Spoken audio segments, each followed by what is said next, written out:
నమస్తే, good morning. నేను Manoj. Welcome to the BRK first edition. ముందుగా ఇవాళ పేపర్లో వచ్చినటువంటి ప్రధాన అంశాలను చూసే ముందు మన గెస్ట్ అనలిస్టు బండారు రామ్మోహన్ రావు గారు ఉన్నారు. Good morning. నమస్తే రామ్మోహన్ రావు గారు. రామ్మోహన్ రావు గారు, టుడే ది ఫస్ట్ ఎడిషన్లో ఫస్ట్ టాపిక్ మనం ఈనాడు తీసుకుందాం. ఈనాడు ఆంధ్రప్రదేశ్, ప్రధానంగా ఏపీ సీఎం చంద్రబాబు నాయుడుకి సంబంధించినటువంటి ఒక టాపిక్ అయితే హైలైట్ అవుతుంది. ఇంటి వద్దకే సంజీవని. అలాగే మనం చూస్తున్నాం, రోగి చెంతకే ప్రపంచ స్థాయి వైద్యం. రాష్ట్రంలో ప్రతి ఒక్కరికి 2,50,000 రూపాయల ఆరోగ్య బీమా. గుంటూరులో శంకర కంటి ఆసుపత్రి నూతన భవన ప్రారంభోత్సవంలో సీఎం చంద్రబాబు నాయుడు పాల్గొన్నారు. మానవ సేవే మాధవ సేవ అని నమ్ముతుంది కాబట్టే కంచిపీఠం దేశవ్యాప్తంగా కంటి ఆసుపత్రులు స్థాపించి పేదలకు ఉచితంగా వైద్య సేవలు అందిస్తుంది.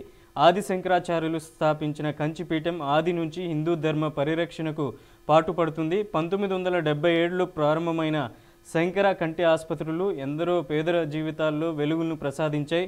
5 దశాబ్దాలుగా దేశవ్యాప్తంగా 10 రాష్ట్రాల్లో 14 ఆసుపత్రులను నిర్వహిస్తున్నారు. 30 లక్షల మందికి ఉచితంగా శస్త్రచికిత్సలు, 70 లక్షల మంది చిన్నారులకు కంటి పరీక్షలు చేయడం అసాధారణ కార్యక్రమం. ఈ కార్యక్రమం ద్వారా ఎంతో మందికి ఈ శంకర హాస్పిటల్ ద్వారా మేలు జరిగిందనేసి కూడా నిన్నటి రోజున అక్కడ ప్రారంభోత్సవ కార్యక్రమంలో ఏపీ సీఎం చంద్రబాబు నాయుడుతో పాటు అలాగే కేంద్ర మంత్రి పెమ్మసాని చంద్రశేఖర్ పాల్గొన్నారు. ఇక కంచి పీఠాధిపతి, కామకోటి పీఠాధిపతి శంకర విజయేంద్ర సరస్వతి ఈ కార్యక్రమంలో పాల్గొన్నారు. ఎలా చూడొచ్చు అంటారు ఈ వార్తని బండారు రామ్మోహన్ రావు గారు?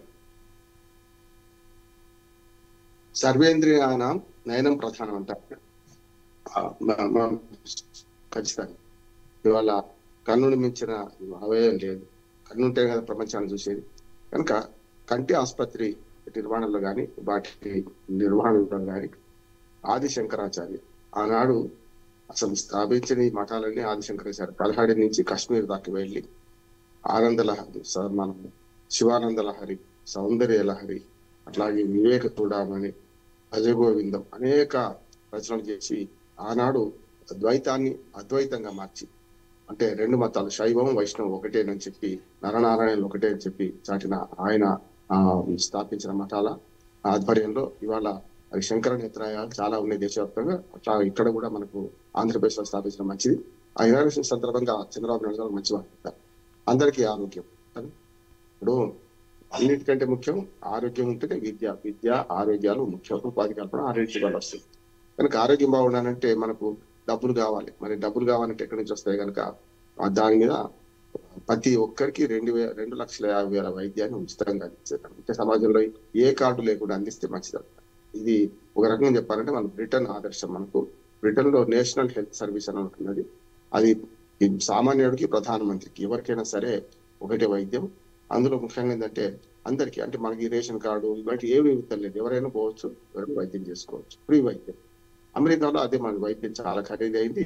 ఆ తల్లిదండ్రులు అక్కడికి పోతే కానీ, బంధువులు అక్కడికి పోతే వాళ్ళకు ఇన్సూరెన్స్ లేకుండా, అది హెల్త్ ఇన్సూరెన్స్ లేకుండా అమెరికాలో బతకలేము. కానీ ఇక్కడ అట్లాగా, అంటే ఆదర్శం మనకు మోడల్, బ్రిటన్ మోడల్, అది అమలు చేస్తే మంచిది. దాంతోపాటు ఇప్పుడు అందరికీ ఆరోగ్యం అంటే ఇప్పుడు ఎట్లా చేస్తూ తెలియదు. కనుక మళ్ళీ ముఖ్యమంత్రి సహాయాన్ని ఇట్లా దరఖాస్తు పెట్టుకోవడం, రకరకాల నిబంధనలు, ఇవన్నిటికంటే మనిషి పుడితే ఆరోగ్యంగా ఉండాలి. కనుక మనిషి ఆరోగ్యం మీద ప్రభుత్వానికి బాధ్యత. కనుక ఇంకేది ఇచ్చినా ఇవ్వకపోయినా, ఏ సంక్షేమ పథకాలు ఇచ్చినా ఇవ్వకపోయినా, ఈ 2.5 లక్షల రూపాయల కనీసం ఏదైనా చిన్న ఆసుపత్రికి పోతే కూడా అంతకంటే బిల్లు ఎక్కువ అవుతుంది. అది కూడా మంచిది. దాన్ని పెంచాల్సిన అవసరం ఉంది నేను అనుకుంటాను. అట్లాగే నిన్నటి శంకర నేత్రాలయ దాంట్లో మనం మాట్లాడుతూ మనకు ఇంటి వైద్యకే వైద్యం సంజీవని మంచిది అంటున్నారు. ఇంకా గట్టిగా మాట్లాడితే ఫ్యామిలీ డాక్టర్ వ్యవస్థ తీసుకురావాలి. వైద్యం కనీస, అంటే ప్రాథమిక హక్కుగా వైద్యాన్ని ప్రజల ప్రాథమిక హక్కు గుర్తించాలి. ఆ రకంగా వైద్య సేవలు అందిస్తే ఖచ్చితంగా బాగుపడతారు. వైద్యం తర్వాత విద్య కూడా, ఈ 2 ఫ్రీగా చదువుకుంటారంటే హద్దులు లేని విద్యను అందిస్తే ఇంకా మంచిది. రైట్. నెక్స్ట్ ఈనాడు పేపర్లో మరో ఐటెం చూస్తున్నాం. పవన్ కళ్యాణ్కి సంబంధించి ఎకో టూరిజం ప్రాజెక్టులతో రైతుల ఆదాయం పెంచండి, వన్యప్రాణులు మనుషుల మధ్య సంఘర్షణలు జరగకుండా చర్యలు తీసుకోండి. పలంనేరు పర్యటనలో ఉప ముఖ్యమంత్రి పవన్ కళ్యాణ్ కుంకి ఏనుగుల శిబిరం, గజరామం నగర వనం ప్రారంభోత్సవ కార్యక్రమంలో పాల్గొన్నారు.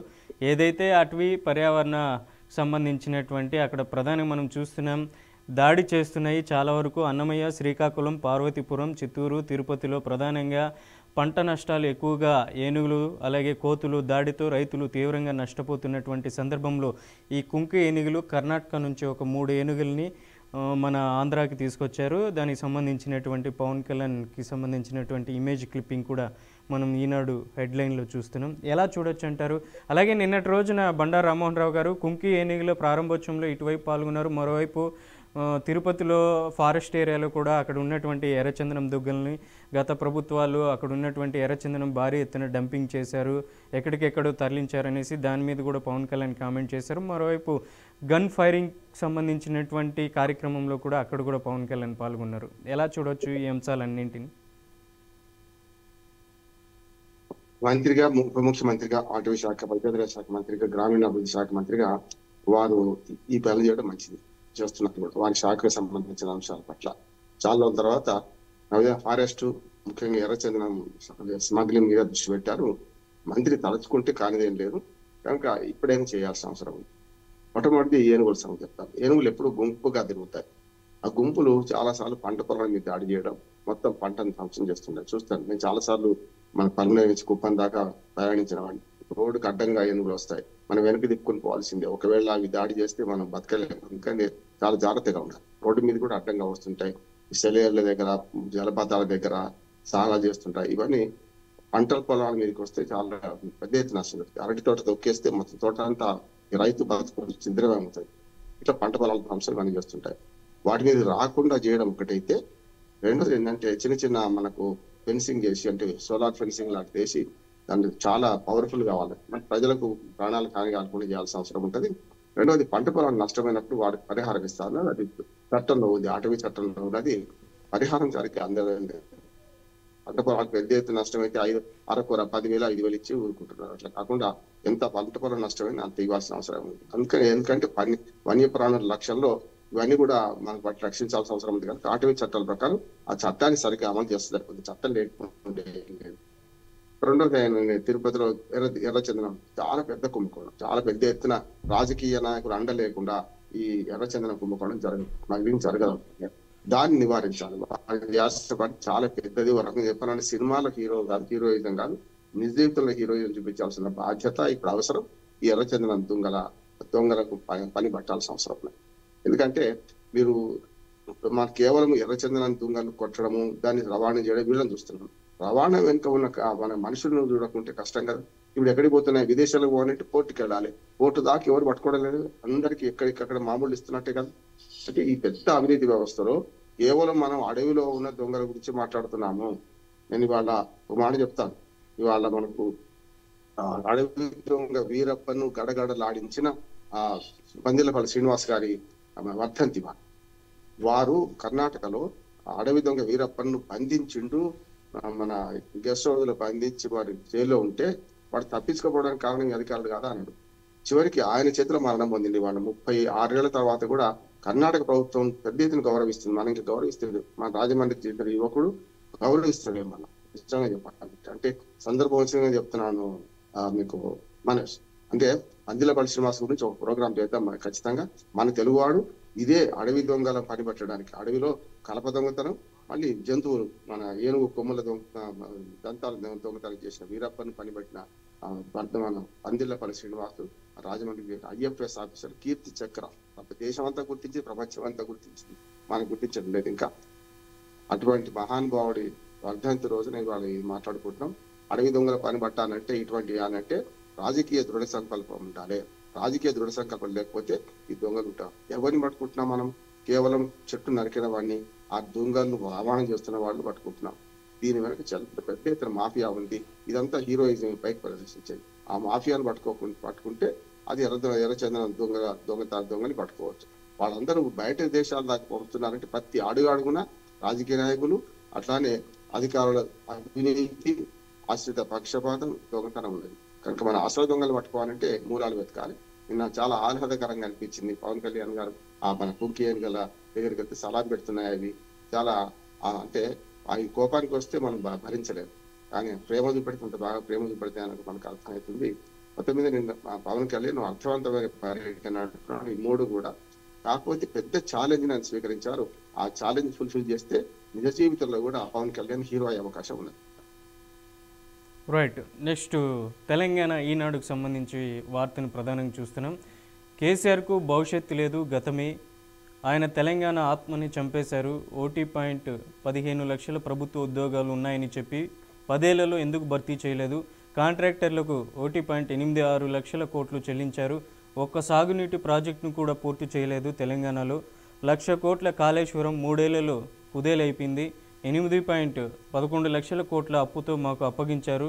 మీట్ ది ప్రెస్లో భారత్ అధినేతపై సీఎం రేవంత్ రెడ్డి ధ్వజమెత్తారు.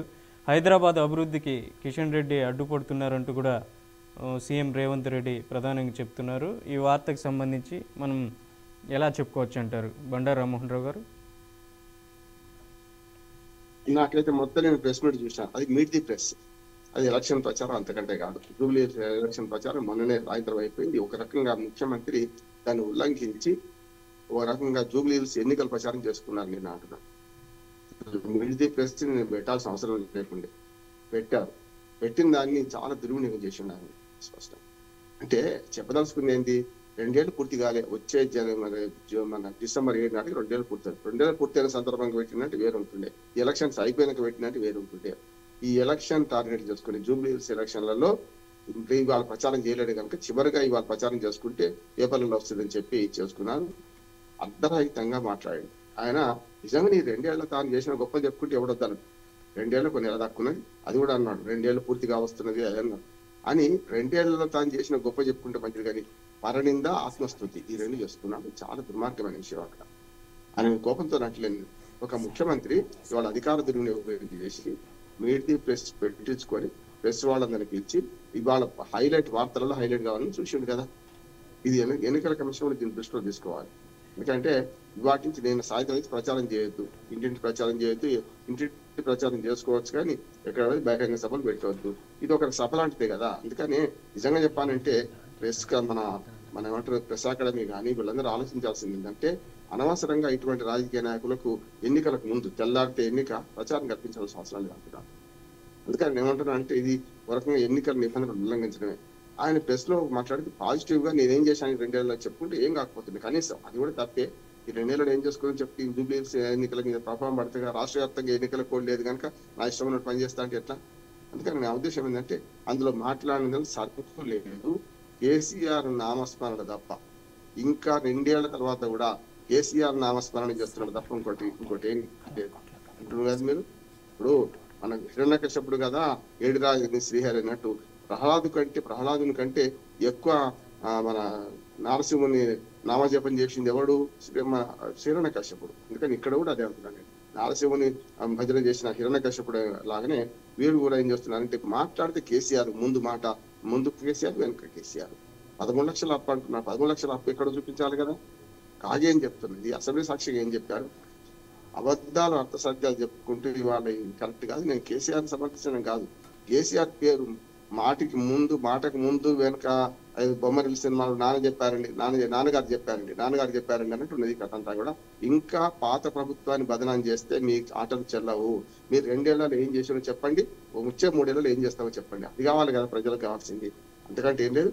దీనైతే పూర్తిగా నేను ప్రజలను తప్పుదారి పట్టియడం, ముఖ్యంగా ప్రెస్ మీట్ పేరు మీద అవాకులు చవాకులు పేలడం, అర్థసత్యాలు అసత్యాలు చెప్పడం తప్ప ఇంకోటి ఏం లేదు.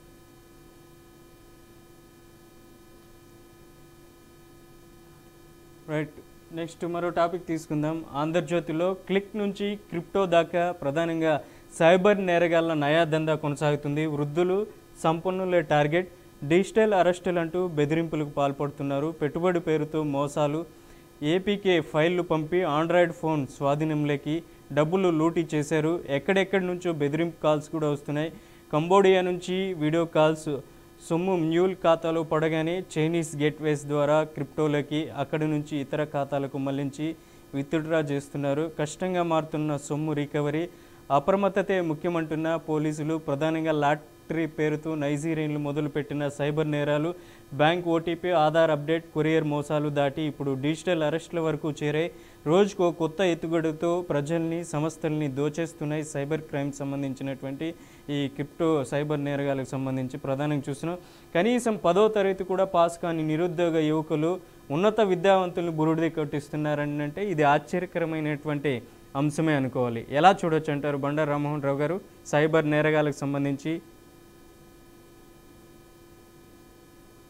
శతకోటి దరిద్రాలకు అనంత కోటి ఉపాయాలని సామెత మన ఇదంతా ఇది ఎటువంటిది వరకు చెప్పాలంటే ఇవాళ ఆధునిక సాంకేతిక విజ్ఞానం బాగా పెట్టిన 6G వచ్చే 2030 కల్లా 6G వస్తా ఉంటారు, 5G యుగంలో ఉన్నాము కనుక ఈ మొత్తం అంటే సైబర్ నేరాలు ఎంత పెద్ద ఎత్తున ఏంటంటే పోలీసులు ఎంత అరికట్టినా మళ్ళీ మళ్ళీ పెరుగుతున్నాయి. దానికి రెండు కారణాలు. ఒకటి పోలీసుల వైఫల్యం అనే అన్నను కానీ ఇంకా గట్టిగా పనిచేయాలి. ప్రజల అజ్ఞానం ఉంటుంది. ఏదైనా లాటరీ గురించో ఏదైనా సరే ఒక క్లిక్ వస్తే మీకు డబ్బులు వస్తాయంటే ఈజీ మనకి ఆశపడ్డే వాళ్ళు మాత్రం ఇట్లా పోతున్నారు. సైబర్ నేరాల్లో బలి పశువులు ఎవరు అవుతున్నారు? రేపటికల్లా లక్షాధికారులు అవుతారు, రేపటికల్లా కోటీశ్వరులు అవుతారు. ఈ డబ్బు 10 పెడితే 20 వస్తాయి, 10 పెడితే 100 వస్తాయి అంటే ఆశపడే కదా వీళ్ళు క్లిక్ చేసేది. మొట్టమొదటి ఆశ బదులుకోవాలి, ప్రజలు చైతన్యం తీసుకురావాలి. ఈ సైబర్ నేరాల మీద పోలీసులు ఇంకా కృషి చేయాలి. సైబర్ నేరాల మీద మేము కూడా అప్పుడప్పుడు మేము కాలేజీలలో వాటిల్లో మన అవగాహన సదస్సులు పెడుతున్నాం. కానీ బ్యాంకులు కూడా దీనికి బాధ్యత వహించాలి. ఇవాళ కరోనా కష్టకాలం తర్వాత మంచి అకాడమిక్ విషయం ప్రస్తావించారు. మన కరోనా కష్టకాలం తర్వాత చాలా మంది ఇవాళ డిజిటల్ మనీకి మన సంప్రదాయ మన చెల్లింపులకు అలవాటు పడ్డాం. చూస్తున్నాం కదా, చిన్న చిన్న కూరగాయల దగ్గర నుంచి మనం digital money PhonePe Google pay చేస్తున్నాం.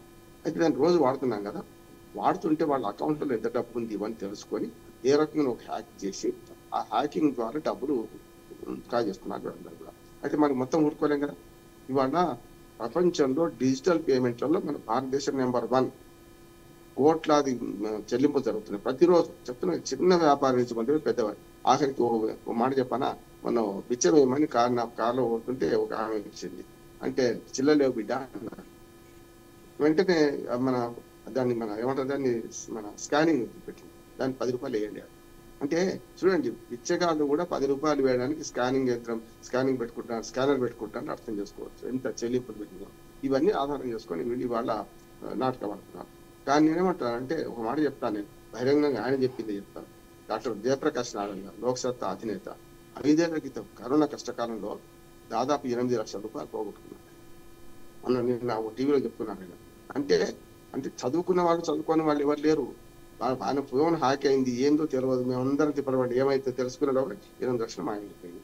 చూశారు కదా, తర్వాత రికవరీ కూడా కాలేదు. అంటే చూడండి, ఎంత పెద్ద పలుకుబడి ఉన్నా కూడా చాలా పెద్దవాళ్ళు కూడా దానికి గురవుతున్నారు. దీనికి ఏంటంటే ప్రపంచవ్యాప్తంగా ఒక పరిష్కారం కూడా ఉంది. మనం ఎప్పుడు కూడా సమస్యలు ప్రస్తావన చేయాలి, మన టీవీలో పరిష్కారం కూడా చెప్తున్నాం. కనుక అందులో భాగంగా ఏంటంటే డిజిటల్ మనీ ఏమైనా మాయమైపోతే అనవసరంగా వారి తప్పు లేకుంటే, వాళ్ళ ప్రలోభం లేకపోతే, వాళ్ళ పొరపాటు లేకపోతే ఈ మనీ కనుక ట్రాన్స్ఫర్ అయ్యో లేకుంటే ఇట్లా అయితే బ్యాంకులు బాధ్యత వహించాలి. స్పష్టంగా పరిష్కారం అక్కడనే ఉంది.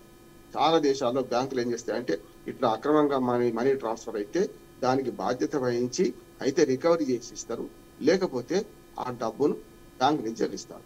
ఎందుకంటే బ్యాంకులకు 10 కోట్లు పోతే పెద్ద లెక్కలోకి రావు, నష్టం లేదు, అందరి మీద పడతాయి.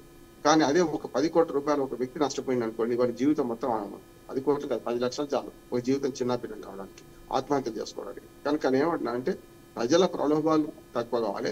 ఒకవేళ ప్రలోభపడకుండా ఇంత జాగ్రత్తగా ఉన్నా అని చెప్పిన డాక్టర్ గారి ఉదాహరణ చెప్పాను కదా, అంత పెద్ద ఎత్తున చదువుకునేవాడు IAS అటువంటి ఆయనే ఇవాళ మనకు ఓ డాక్టరు, అటువంటి ఆయనకే ఒక 5 ఏళ్ల క్రితం జరిగింది. అంటే ఇవాళ మనం చేయాల్సిన పని ఏంటంటే దాన్ని అజాగ్రత్తగా ఉండి పోగొట్టుకోవడం వేరు, ఏమర్పాటుతో పోగొట్టుకోవడం వేరు.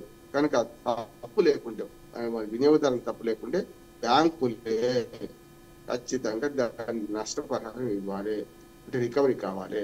ఇప్పటికి కూడా దాని మీద ఇన్సూరెన్స్ రావాల్సిన అవసరం ఉన్నది. ఈజీ మనీ సంపాదించుకోవడం, ఈజీ మనీ సంపాదించుకోవడం. మూడోది ఏంటంటే వెంటనే నష్టం జరగగానే మనం కంప్లైంట్ చేస్తే, మన బ్యాంకులో కంప్లైంట్ చేస్తే వాటిని జరిగిన నష్టాన్ని నివారించడం, తర్వాత ఇక ముందు నష్టం జరగకుండా వెంటనే మనకు లాక్ చేయడము, అకౌంట్ ఫ్రీజ్ చేయడం, ఇది చేయొచ్చు. చాలా సార్లు విజయం సాధించాయి. ఈ మధ్య బ్యాంక్ వాళ్ళు పోయిన మనీని మళ్ళీ తిరిగి తెప్పించిన సందర్భాలు చూస్తున్నాం మనం, కాగితాల మీద కదా. అందుకని క్రిప్టో కరెన్సీ ఇట్లాంటివి వచ్చిన తర్వాత ఇంకా పెద్ద ఎత్తున ఈ మోసాలు జరుగుతున్నాయి. సాధ్యమైనంత వరకు ఇప్పుడు ఏమైతుందంటే మనం డబ్బులు క్యాష్ పెట్టుకోవాల్సిన పరిస్థితి వస్తుంది. డిజిటల్ డబ్బు అందులో ఉండి బ్యాంకులో ఉన్నదా లేదా రోజు చెక్ చేసుకోలేం కదా మనం. అయితే కనుక ఏ చిన్నదైనా సరే మనం మెసేజ్ స్టడీ చేసుకోవాలి, మెసేజ్ అలర్ట్ పెట్టుకోవాలి. రూపాయి డ్రా అయినా సరే మనం తెలిసి స్టడీ చేసుకుంటే రెండో రూపాయి డ్రా కాకుండా వెంటనే చూడవచ్చు, మనం జాగ్రత్త. అందుకని ఇది ముగ్గురు బాధ్యత. ఒకటి ప్రభుత్వంది, ప్రభుత్వంలో ఉన్న పోలీసు ఉంది, బ్యాంకులది, దాంతోపాటు వినియోగదారులకు అవగాహన పెంచడం. ఈ 4 వాళ్ళ మాత్రం సాధ్యం. రైట్. నెక్స్ట్ ఏబీన్ ఆంధ్రజ్యోతి తెలంగాణలో కవితకు సంబంధించి ఒక ఐటెం చూస్తున్నాం. ప్రధానంగా అధికారం శాశ్వతం అనుకున్న వారిని ప్రజలు ఇంట్లో కూర్చోబెట్టారు. నేను ఎన్నో సమస్యలను కేసీఆర్ దృష్టికి తీసుకెళ్లినా ఫలితం లేదు. 20 ఏళ్ల బీఆర్ఎస్లో పనిచేసిన నన్ను అవమానకరంగా బయటకు పంపారు. కేసీఆర్ తండ్రిగా పిలిస్తే వెళ్తా, రాజకీయంగా వెళ్లే పరిస్థితి లేదు. నేను అవమానాన్ని తట్టుకోలేను. పాలిటిక్స్ పక్కాగా చేస్తా. ఆడబిడ్డలు రాజకీయం చేస్తే ఎట్లుంటుందో చూపిస్తా. హరీష్ బినామీ కంపెనీకి వరంగల్ సూపర్ స్పెషాలిటీ ఆసుపత్రి పనులు ఇచ్చారు. ప్రధానంగా 1100 కోట్ల నుంచి 1700 కోట్ల అంచనా వ్యయం పెంచేస్తున్నారు. మీట్ ది ప్రెస్లో తెలంగాణ జాగృతి అధ్యక్షురాలు కవిత నిన్నటి రోజున మాట్లాడారు. దానికి సంబంధించినటువంటి వార్తను చూస్తున్నాం. ఆకలినైనా తట్టుకుంటాను, అవమానాన్ని తట్టుకోలేను. కనీసం ఏదైనా ఒక ఖైదీకి ఉరిశిక్ష వేస్తే చివరి నిమిషంలో తన ఏది అనేసి అడుగుతారు. అట్లాంటిది కూడా నన్ను ఏ విషయమో అడగకుండా పార్టీ నుంచి సస్పెండ్ చేశారనేసి కూడా ఘాటు వ్యాఖ్యలు చేస్తుంది. బీఆర్ఎస్లో ఉన్నటువంటి ఎవరైతే హరీష్ రావు అలాగే కేటీఆర్, సంతోష్ రావుల మీద త్వరలోనే 4 జిల్లాల పర్యటన పూర్తయిన వెంటనే ఒక సంకేతం కూడా ఇచ్చారు. పార్టీ అనౌన్స్మెంట్ ఉంటుందన్న సంకేతం కూడా. ఎలా చూడొచ్చు అంటారు ఈ కవిత చేసినటువంటి వ్యాఖ్యలకు సంబంధించి? కవిత తను తాను ఎక్కువ ఊహించుకుంటుంది. నేను ఆడపిల్లకి గౌరవిస్తాను, ఆడబిడ్డ గౌరవం ఇవ్వాలి. కానీ ఇప్పుడే ఎందుకు వస్తుంది ఈ మాట? నాగంటి గోపినాథ్ తల్లి నిన్న ఆరోపణ చేసినట్టే కుటుంబ కలహాలు అంటే ఇంటింటికి మంటిపోయి, ఇంటింటికి ఇప్పుడు గ్యాస్ పోయి, ఈ గ్యాస్ మంటలు ఎత్తున్నారు. మంటిపోయి అయితే కనీసం కట్టెల మంట ఆర్పవచ్చు. నేనేమంటున్నాను, రేపు ఉప ఎన్నిక పెట్టుకొని ఇవాళ ఈ మాట్లాడుతుందంటే మరి మొన్నటిదాకా ఏం చెప్పలేదు. మొన్నటిదాకా కాళేశ్వరరావు అవినీతి అన్నది. ఇప్పుడు ఏమంటుంది హరీష్ రావు? అక్కడ నేను అవినీతి లేదని నేను అంటలేదు. అవినీతి ఉండొచ్చు, కానీ ఇంటిలోని కోరి ఇంటింత కాదే అన్నట్టు మీరు నాన్న గౌరవిస్తా అంటావు, నాన్న ఇప్పుడు దయ్యాలు ఉన్నాయంటో, దేవుడి పక్కన దయ్యాలు ఎందుకుంటే తెలియదు. ఇప్పుడు ఈ మాట మాట్లాడుతున్నారు కదా. పార్టీ పెట్టుకోనియండి, ఎవరి సత్తా వాళ్ళు తెలుసుకుంటారు, పెద్ద సమస్య కాదు. కానీ తాను ఏది పార్టీ లైన్ మించి మాట్లాడింది. నిజంగానే ఏమైనా ఉంటే తండ్రే కదా, ఇక మిగతా వాళ్ళకి ఏం హక్కు ఉంటుంది? నీకు తండ్రి దగ్గర చెప్తే వినకపోతే ఏం చేయాలి? తండ్రినే మళ్ళీ కోరాలి. అది విడిచిపెట్టి బహిరంగంగా పడ్డ తర్వాత ఇక తండ్రి బిడ్డ అనుబంధం ఉన్నది ఏముంటది? నువ్వు పార్టీలో సామాన్య కార్యకర్త ఉండి పోయిన బయటకు వెళ్ళిపోయినావు. నీకు విలువ ఇవ్వాల్సిన విలువ వాళ్ళు ఇచ్చారు, అయిపోయింది. నేను అవినీతి బయట పెట్టొద్దు అనట్లేదు, నేను ఆశ్రిత పక్షపాతం బయట పెట్టొద్దు అనట్లేదు. ఆ పేరు మీద మీరెన్ని చేశారు, మీకెంత ఆస్తుండే, మీరెంత సంపాదించుకున్నారు అంటే ఒకవేళ అటు పెడితే 4 ఏళ్ళు ఇటు వస్తాయి కదా. మీరందరూ కుటుంబ సభ్యులు తెలంగాణ సమాజం దోచుకున్నారు, తెలంగాణ సమాజ ఆస్తిని దోచుకున్నారు. తర్వాత అవినీతి, అహంకారం, దాంతో మీ పదవులు పోయిన తర్వాత ఇవాళ మాట్లాడడం తప్ప ఇంకోటి ఏం లేదు. ఎప్పుడు కూడా ఆక్రోశం ఎప్పుడు వస్తుంది అంటే పార్టీ పెడతా ఇవన్నీ ఆక్రోశం బలహీన పడుతున్నప్పుడు వస్తుంది. నేను చూసాం కదా, రేవంత్ రెడ్డి గారు ఆవేశం చూసాం కదా. జూబ్లీ హిల్స్ లో బలహీన పడ్డప్పుడు మాత్రమే ఆయన పెట్టి అయిపోయి ఎదుటివాడిని తిడుతున్నాడు. ఎదుటివాడిని తిడుతున్నారంటే ఆటోమేటిక్ గా బలహీనమైనటువంటి లెక్క. రాజకీయ భవిష్యత్తు ఎట్లా ఉంటుందో మనం ఏం చెప్పలేం. చాలా మంది పార్టీలు పెట్టారు, పోయిండు. చాలా మంది చిరంజీవి లాంటి వాడు పోయిండు. చాలా మంది మన లక్ష్మీ భారత్ పెట్టిండు, పోయిండు. చాలా మంది పెట్టిండు. మీరు కూడా పార్టీ పెట్టుకోవచ్చు, పార్టీ పెట్టడం మీ హక్కు, ఎవరు వద్దన్నారు. కానీ ఈ ఉండి సగం ఉండి సగం లేకుండా అనే దాన్ని బయటకు పంపించారు. మీ పార్టీ అంతర్గత వ్యవహారం మాకు సంబంధమే లేదు. కానీ ప్రజల్లోకి వచ్చినప్పుడు ఎవరెవరి ప్రైవేటు బతుకు వారి సొంతం, పబ్లిక్ లో నిలబడితే ఏమైనా అంటామన్నట్టు హరీష్ రావు అవినీతి పట్టి పెట్టద్దు ఎవరు అనట్లేదు. మరి నిన్నటిదాకా ఈ మన వరంగల్ ఆసుపత్రి గురించి ఎందుకు మాట్లాడలేదు? నిన్న మాట్లాడుతున్నారు అంటే అర్థమైంది ఏంటంటే రేపు జూబ్లీ హిల్స్ ఎన్నికల్లో నేను నష్టం చేయగలుగుతాను, నా నష్టాన్ని చూడండి అని హెచ్చరించినట్టే. ప్రజలు ఏం పట్టించుకోరు. అసలు అవినీతి ఎవరు చేయడం లేదు, ఇప్పుడు జరుగుతలేదా? ప్రజలు ఏమనుకుంటున్నారంటే అవినీతి అందరు దొంగలే, అంత దొంగలను మంచి దొంగకేద్దాం, ఇప్పుడు అవసరాన్ని బట్టి వేద్దాం అంటున్నారు. ప్రజలను కూడా మీరు చెడగొట్టారు. ఇప్పటికే అవినీతిని పట్టించుకొని సమాజాన్ని తయారు చేశారు. మీరే విమాలో కదా 10 ఏళ్ళు ఎవరున్నారు అధికారంలో? మీరే కదా అధికారంలో ఉన్నది. మీరు ఈ పని చేసి అందులో భాగస్వామ్యం పంచుకొని దొంగలు ఊళ్ళు పంచుకుంటుంటే ఎప్పుడైతే పొరపచ్చాలు వస్తాయి అప్పుడు పెడతారు. దొంగలు చూడండి, మీరు అట్టా బయటపడతారు. అందులో మీరు అందరూ అదే పని చేశారు, సమాజం దోసుకున్నారు.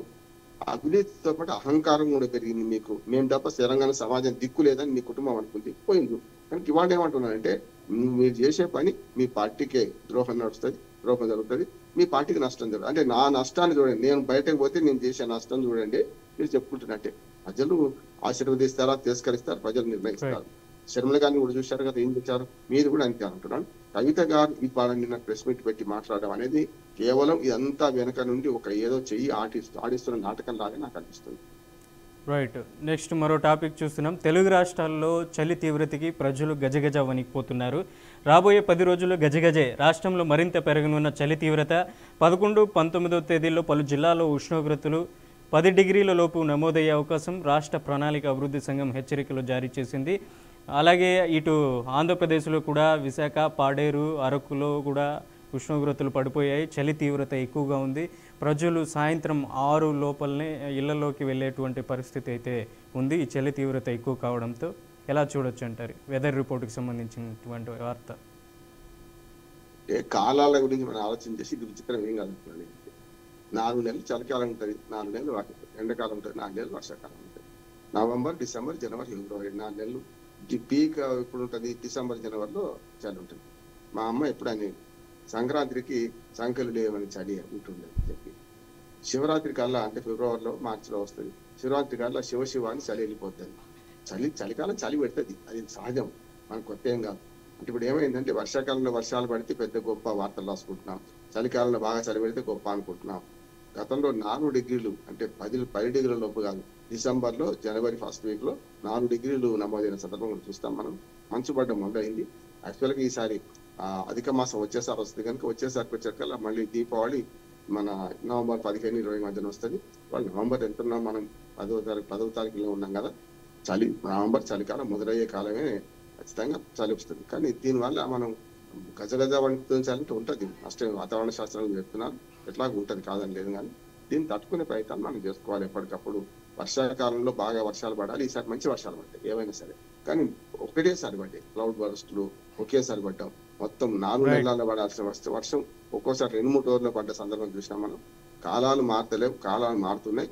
కాలాలు మారకుండా ఏ సీజన్ లో అది జరిగితే మనం సంతోషపడాల్సిందే. అప్పుడు చలి పెరగాల్సిందే, చలి పెరిగితేనే చలికాలం. రైట్ బండారు రామ్మోహన్ రావు గారు, ఇవాళ పేపర్లో వచ్చినటువంటి ప్రధాన అంశాలపై మీ విశ్లేషణ అందించినందుకు థ్యాంక్ యూ. రైట్, ఇది ఇవాల్టి ఫస్ట్ స్టేషన్. రేపటి ఫస్ట్ స్టేషన్లో మళ్ళీ కలుద్దాం. చూస్తూనే ఉండండి బీఆర్కే న్యూస్, తెలుగోడి సత్తా.